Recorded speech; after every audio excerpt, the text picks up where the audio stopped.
질환의 원인과 치료 예방법까지 알아보는 데일리 건강 시작합니다. 오늘은 산부인과 전문의 권호준 선생님과 함께합니다. 선생님 안녕하세요. 안녕하세요. 산부인과 전문의 권호준입니다. 네, 오늘은 어떤 질환에 대해서 알아볼까요? 네, 오늘은 난소종양의 일종인 난소낭종을 주제로 준비했습니다. 최근 불임 부부가 갈수록 증가하고 있죠. 그리고 그 불임의 원인으로는 늦어지는 결혼, 스트레스, 환경 호르몬, 비만 등이 언급되고 있고요. 그 외에 자궁 내막종과 난소낭종 또한 난임의 원인 중 큰 비중을 차지하고 있는데요. 악성은 아니지만 방치할 경우 난소의 정상 조직을 파괴할 수도 있으니 조기에 치료를 받는 것이 좋겠습니다. 그래서 오늘 자세히 알아봅니다. 네, 난소는 여성에게 매우 중요한 기관입니다. 그만큼 소중한 난소의 건강을 오늘 데일리 건강에서 지키는 시간이 되기를 바랍니다. 우선 정의부터 알아볼게요. 난소낭종은 일종의 종양이라고 하셨는데 정확히 어떤 상태인 거죠? 네, 난소낭종은 앞서 이야기한 것처럼 난소에 생기는 난소종양의 일종인데요.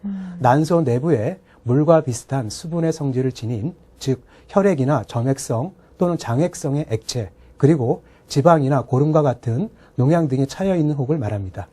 그러니까 우리가 흔히 말하는 물혹과 같은 건가요? 네, 방금 설명드렸듯이 종양 내의 성분이 물과 비슷한 성질을 가지고 있기 때문에 물혹이라고 말을 하기도 합니다. 네, 낭종 외에 난소에 생길 수 있는 질환이 또 있습니까?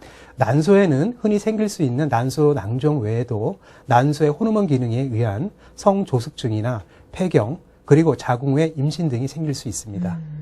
난소 종양의 종류에 대해서도 좀 여쭤볼게요.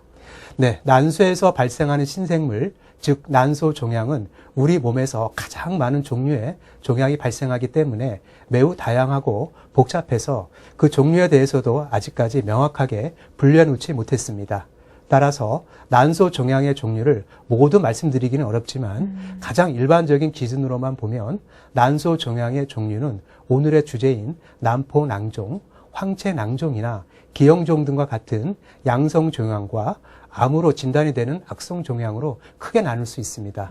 그리고 여기에 양성 종양과 악성 종양의 특성을 모두 가지고 있는 경계성 종양이 추가가 됩니다.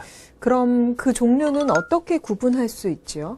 난소낭종은 발생하는 원인에 따라 기능성 낭종과 양성 난소 종양으로 구분을 합니다.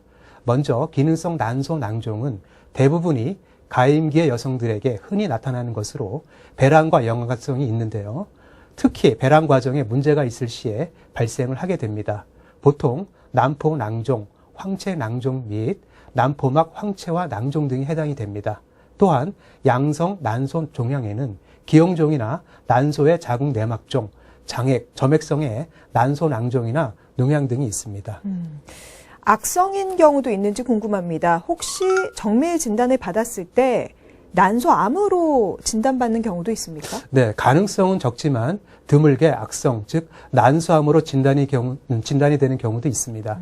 특히 폐경기 이전에 가임기 여성들의 경우에는 난소낭종이 악성으로 진단이 되는 예는 약 20% 미만이지만 폐경이 된 이후에 여성들에 있어서는 난소낭종의 크기가 5cm 이상이라면 악성일 가능성도 고려해 보아야 합니다. 네, 난소암에 대해서 좀 더 자세히 이야기해 보겠습니다. 유방암, 자궁경부암과 함께 3대 여성암인 난소암은 사망률이 다른 암에 비해서 높다고 하는데요. 어떤가요? 네, 발병 빈도는 전체 여성암의 약 24% 정도로 자궁경부암이나 유방암보다는 낮지만 사망률은 여성암 사망자 중 47% 이상을 차지할 만큼 높습니다. 네. 그 이유는 난소암은 초기 자각 증상이 없어서 조기 발견이 어렵고 증상을 느껴 병원을 찾을 때에는 이미 상당히 진행된 상태이기 때문인데요. 건강보험심사평가원에 따르면 2014년 기준 5년 생존율은 난소암이 61.9%로 유방암 91.3%, 자궁경부암 80.3%에 비해 매우 낮은 것으로 나타났습니다. 사망률이 높다니 무섭습니다. 이 난소낭종도 악성으로 진단되는 경우가 있다고 하니까 참고하시길 바랍니다. 생기는 위치에 대해서도 좀 여쭤볼게요. 난소 양쪽에 모두 낭종이 생길 수도 있는 건가요? 그렇습니다. 보통은 한쪽에 생기는 경우가 대부분이지만 양쪽에 생기는 경우도 있습니다. 그럼 난소낭종이 생기는 이유는 뭘까요? 네, 난소낭종의 원인은 앞서 말씀드린 난소낭종의 종류에 밀접한 연관성이 있습니다. 즉, 다시 말씀드리면 기능성 낭종과 양성 난소종양으로 구분을 해서 그 원인을 알아볼 수 있는데요. 첫 번째, 난포낭종, 황체낭종이나 난포막, 황체화 낭종 등의 기능성 난소낭종은 여성의 생리주기와 연관이 깊어서 배란이 되는 과정에서 문제가 있을 때 생기는 경우가 많습니다. 특히 출혈성 황체낭종의 경우에는 산모가 출혈 성향을 가진 경우에 그 발생 빈도가 높고 출혈이 심해질 수도 있습니다. 방금 말하신 출혈성 황체낭종에 대해서 좀 더 알아보겠습니다. 왜 혈액이 남아있게 되는 거죠? 네, 황체낭종은 황체에서 발생하는 물혹입니다. 황체는 배란 후에 난포에서 형성이 되는데 이때 황체 속에는 혈액이 남아있게 됩니다. 그런데 이 혈액은 대부분이 흡수가 됩니다. 하지만 혈액량이 많거나 흡수 기능이 떨어지게 되면 바로 흡수되지 못하고 혈종을 형성하게 되는데 이것을 우리가 출혈성 황체낭종이라고 합니다. 네. 따라서 출혈성 황체낭종은 성생활이나 운동과 같은 외부 압력 등에 의해 터지게 되면 복강 내에 피가 고이게 됩니다. 네. 기능성 낭종은 배란 과정에서 문제가 있을 때 생길 수 있다는 점 기억하시기 바랍니다. 이어서 두 번째로 양성 난소 종양에 대해서 알아볼게요. 원인부터 짚어주세요. 네, 두 번째로 기형종이나 난소의 자궁 내막종, 장액성 또는 점액성의 난소 낭종 등의 양성 난소 종양의 경우에는 그 원인이 아직까지 뚜렷하게 밝혀지질 못하고 있습니다. 하지만 농양으로 인한 염증성 낭종의 경우에는 골반염이 그 원인이 될 수 있습니다. 골반염이 원인이 되는군요. 골반염 하면 막연하게는 알겠는데 정확히 어떤 질환인지 모르겠거든요. 어떤 질환인가요? 네, 골반염이란 질환은 질 안이나 자궁 경부 근처에 있던 세균이 자궁 경부를 통과하여 자궁의 내막뿐만 아니라 나팔관이나 복강 안까지 퍼지면서 생기는 질환을 의미합니다. 특히 골반염은 클라미디아균이나 인균 등과 같이 성적인 접촉에 의해서만 생기는 균들에 의해 올라가는 경우가 대부분이기 때문에 우리가 성병이라고 말을 하고 있습니다. 네. 난소 낭종의 경우 종류별로 원인도 다르고 또 원인이 밝혀지지 않은 경우도 있지만 그래도 고위험군이 있을 것 같거든요. 어떻습니까? 네, 난소 낭종의 고위험군으로는 초경이 남들보다 빨리 시작하신 분, 난소암이나 유방암의 가족력이 있으신 분, 또는 출산 경험이 없으신 분들, 또한 비만이나 고혈압 등이 있으신 분들의 경우에는 정기적인 검진을 통해 조기 발견을 하시는 것이 중요합니다. 네. 초경이 남들보다 빨리 시작됐다는 건 그만큼 생리 기간이 길다는 건데요. 생리 기간이 길면 난소 낭종을 포함해서 난소 질환이 생길 가능성이 높아진다는 건가요? 네, 그렇다고 볼 수 있습니다. 앞서 말씀드린 난소 낭종의 고위험군이라고 하는 것은 난소 종양이라는 질환 자체가 난소 종양의 일부이기 때문에 넓게 보면 난소 종양의 고위험군과 일맥상통하다고 보시면 됩니다. 따라서 생리, 즉 초경을 빨리 시작하시는 여성들의 경우에는 여러 원인과 함께 아무래도 생리 주기와의 연관성에 더 많이 노출될 수도 있기 때문에 난소 종양의 발생률이 높아지지 않나 생각을 해봅니다. 네, 생리를 일찍 시작한 여성들은 난소 건강에 대해서 좀 더 신경을 쓰시는 게 좋겠습니다. 난소 낭종, 증상은 어떤가요? 네, 보통 난소 낭종의 경우에는 특별한 증상이 없습니다. 하지만 낭종의 크기가 큰 경우에는 복강을 자극해서 아랫배가 콕콕 찌른다든지 또는 배가 부르다는 그런 느낌이 있을 수 있고요. 또 소화불량이 생길 수 있고 또는 대변이나 소변을 볼 때 불편한 증상들이 나타날 수 있습니다. 특히 움직이기 쉬운 낭종에서는 물혹이 움직이다가 줄기가 꼬일 수 있는데 이런 경우에는 아랫배 통증이 아주 심해지면서 구토나 발열 등이 나타나기도 하고 자궁 출혈 등이 생길 수 있습니다. 낭종이 움직이기도 한다니 생각하지 못했던 일인데 그런 경우가 많습니까? 네, 여성의 난소는 주변의 간이나 심장처럼 쉽게 움직이지 않게 고정되어 있는 기관이 아닙니다. 따라서 난소는 운동이라든지 자세의 변화 또는 장의 움직임 등 주변 환경 등에 의해 쉽게 움직일 수 있게 됩니다. 따라서 난소 낭종뿐만 아니라 난소 종양이 생기게 되면 자궁 내막종과 같이 유착이 심하게 생기게 되는 종양을 제외하고는 여러 원인에 의해 움직일 수도 있게 되는 것입니다. 네. 난소 낭종은 특별한 증상이 없다고 하셨습니다. 그럼 우리가 병이 있다고 생각하기가 어려울 것 같아요. 어떻게 발견되나요? 난소 낭종의 경우에는 특별한 증상이 없다면 조기 발견을 하기가 어렵기 때문에 보통은 다른 부인과 질환으로 골반 진찰을 하거나 초음파를 보게 되는 경우에 우연히 발견되는 경우가 많고요. 정기 검진을 통해서도 발견이 되는 경우가 많습니다. 그럼 아랫배 통증이나 불편감이 있을 경우에 언제 병원을 가는 게 좋을까요? 생리 중이나 생리가 끝난 직후나 적당한 시기가 있을 것 같아요. 검사 시기는 따로 정해져 있지는 않습니다. 하지만 이제 우선 생리 기간에는 검사를 피하시고 생리가 끝나고 편안한 시기에 산부인과에 내원하셔서 검사를 받아보시는 것이 좋을 듯 합니다. 물론 증상이 있을 시에는 바로 검사를 받는 것이 좋습니다. 네, 증상이 없이 우연히 발견되는 경우는 다행이지만 그렇지 않은 경우도 있기 때문에 증상이 있으면 바로 병원으로 가셔야겠습니다. 이번에는 난소 낭종과 임신, 출산의 연관성에 대해서 알아보겠습니다.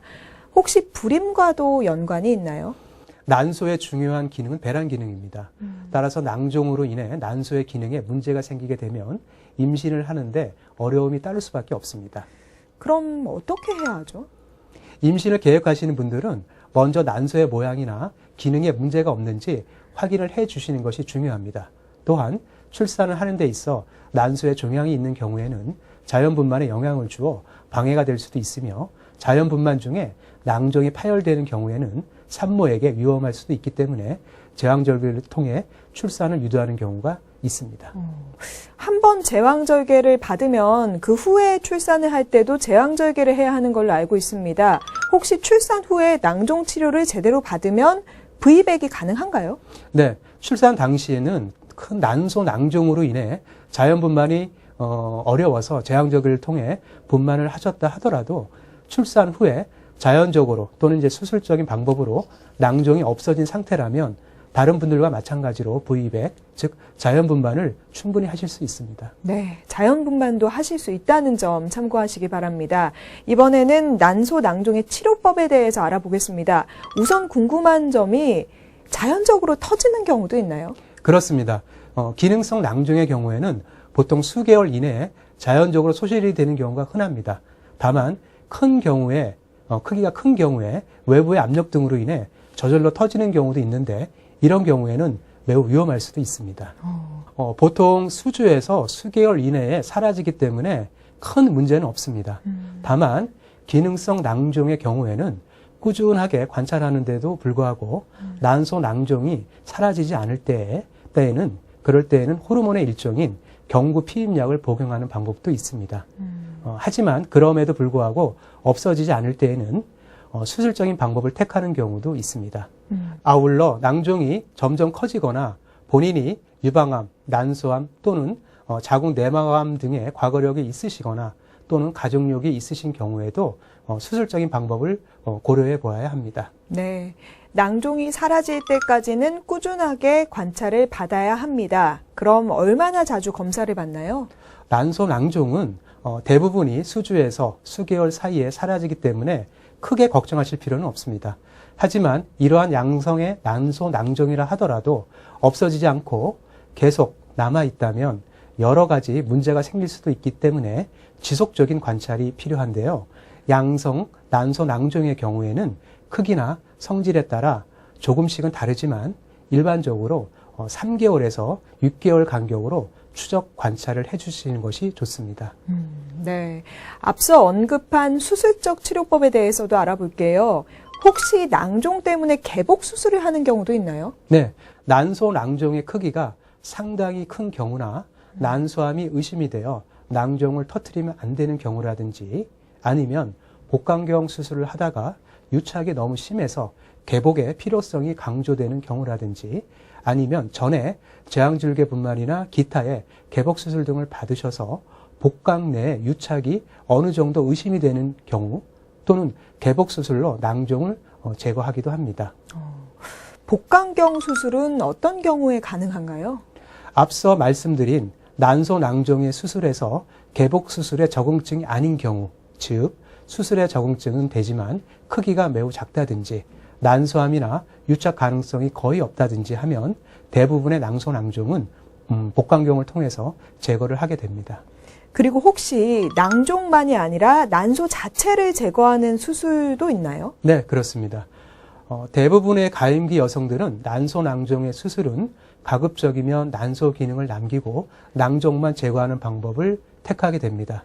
하지만 수술을 하다 보면 난소와 낭종 간에 유착이 너무 심하거나 크기가 너무 커서 정상적인 난소 조직을 못 찾게 되는 경우, 그리고 드물게 암이나 경계성 종양이 의심이 될 때에는 난소와 그 주변까지 제거하는 경우도 있습니다. 또한 폐경기 여성이나 폐경에 가까운 여성의 경우에는 난소 기능이 거의 없다고 판단이 되거나 또는 재발의 가능성이 매우 높다고 판단이 되면 난소까지 제거를 하는 경우가 있습니다. 네, 그런 경우도 있군요. 수술 후에 생기는 부작용이나 합병증 걱정하시는 분들도 많을 것 같아요. 어떤가요?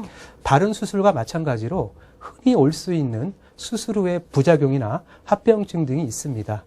특히 수술적인 방법으로 난소, 낭종을 제거한 후에는 그 주변으로 복강 내 유착이 생길 수 있는데요. 이 경우에는 여러 장기에 영향을 주지만 특히 난소와 나팔관에 영향을 주게 되어 나중에 불임이나 자궁의 임신의 원인이 되기도 합니다. 네, 난소는 제거하지 않고 낭종만 제거했을 경우 혹시 난소 낭종도 재발할 수 있습니까? 네, 낭종을 제거할 때에는 난소까지 제거하는 경우에는 제거한 부위에는 난소가 없기 때문에 제거한 부위 쪽에 낭종이 생길 일은 없습니다. 네. 하지만 제거하지 않은 반대쪽의 난소에는 또다시 낭종이 생길 수도 있고 낭종만 제거하는 수술을 받으신 경우에는 나중에 다시 그 부위 또는 아니면 그 반대쪽에 난소 낭종이 생길 수도 있습니다. 네, 잘 알겠습니다. 데일리 건강 오늘은 여기까지입니다. 함께해 주신 권호준 선생님 고맙습니다.